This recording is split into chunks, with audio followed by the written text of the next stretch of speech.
Assalamualaikum warahmatullahi wabarakatuh. Kami dari kelompok 5 dari mata kuliah Psikologi Transpersonal yang beranggotakan yang pertama saya sendiri yaitu Kalista Albertina, yang kedua Julianti Astuti, dan yang ketiga Siti Asna.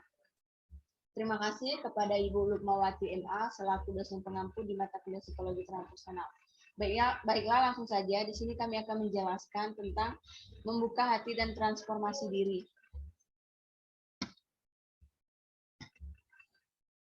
Yang pertama yaitu ada definisi hati dan makna hakikat hati.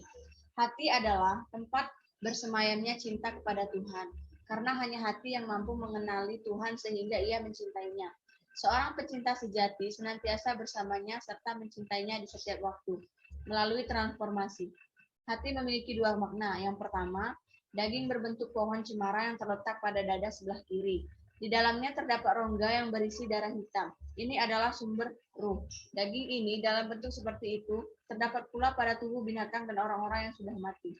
Dan yang kedua, hati memiliki kaitan dengan daging yang dinamakan hati yang mengenal Allah Subhanahu wa Ta'ala. Hati menurut psikologi Sufi menyimpan kecerdasan dan kearifan kita yang terdalam. Ia fokus makrifat, diagnosis atau pengetahuan spiritual.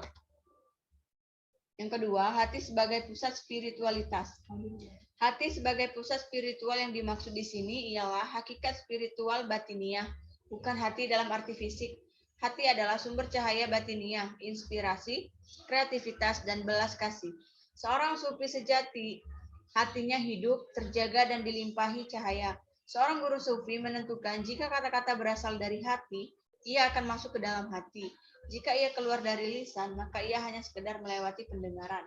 Nafs tertarik pada kenikmatan duniawi dan tidak peduli akan Tuhan. Sedangkan hati tertarik kepada Tuhan dan hanya mencari kenikmatan di dalam Tuhan. Hati secara langsung beraksi atas setiap pikiran dan tindakan. Seorang sufi kerap berkata bahwa setiap tindakan yang baik memperlembut hati dan setiap kata dan tindakan yang buruk akan memperkeras hati. Nabi Muhammad SAW menyebutkan keutamaan hati saat berkata, sesungguhnya di dalam tubuh manusia terdapat segumpal daging. Jika ia sehat, maka seluruh tubuh pun sehat. Jika ia sakit, maka seluruh tubuh pun akan sakit. Itulah yang disebut hati. Baiklah, penjelasan yang kedua akan dijelaskan oleh saudari Julianti. Kepada Julianti saya persilahkan.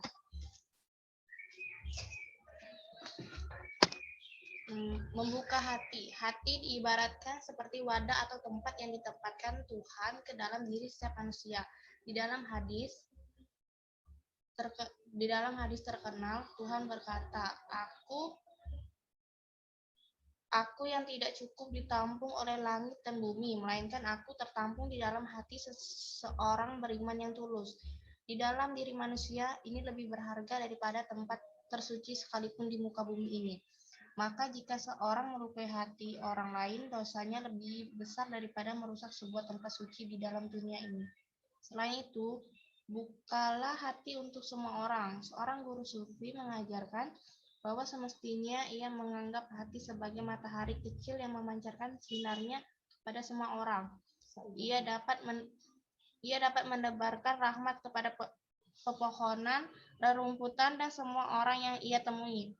Saat kepala dan mulut sibuk bercakap-cakap, ia dapat membiarkan cahaya hati menyentuh dan memberikan kehangatan kepada hati setiap orang. Tidak peduli seperti apa kepribadian seseorang, hati semua sama. Hati semua manusia merindukan pancaran cahaya ilahi. Salah satu amalan dasar tasawuf adalah mengulang-ulang kalimat la ilaha illallah. La ilaha Allah, tiada Tuhan selain Allah.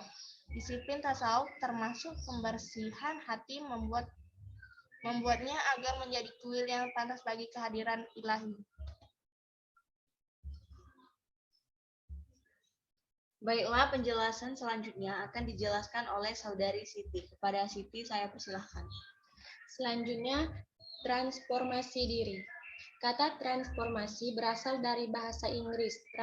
Transformation berasal dari kata dasar transform, yang berarti segera membuat sesuatu perubahan total, baik dalam bentuk penampilan, karakter, dan sebagainya. Transformasi diri yang tak lain merupakan proses kembali ke jati diri ini menjadi penting karena manusia dalam perjalanan hidupnya di alam ini ternyata banyak yang menyimpang dan menjauh dari kodrat atau fitrahnya. Menurut psikologi Sufi, kita adalah roh yang telah menyatu dengan tubuh, dan sifat dasar kita adalah cinta, kearifan, dan kegembiraan. Namun, kita sering merasa bingung, tertekan, dan kecewa, yang tentunya bertolak belakang dari sifat dasar spiritual kita. Hubungan antara ego negatif dan roh. Ego negatif ditunjukkan untuk membuat kita bingung dan tidak bahagia, dan merupakan musuh dari sifat spiritual kita.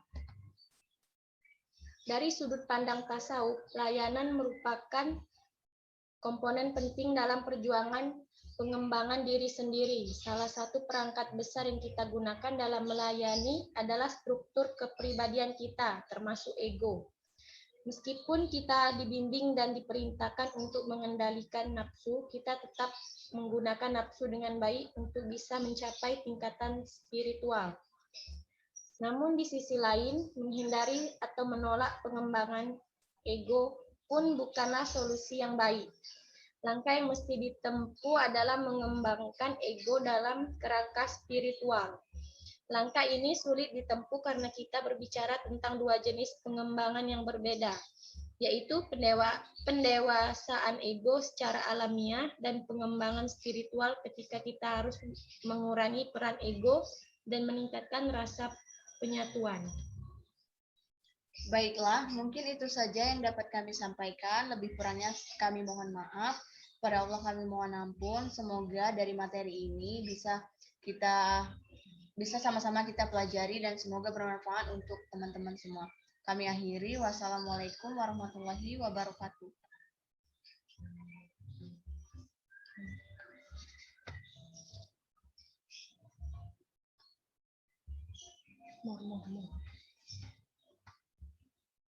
Stop screen, stop record.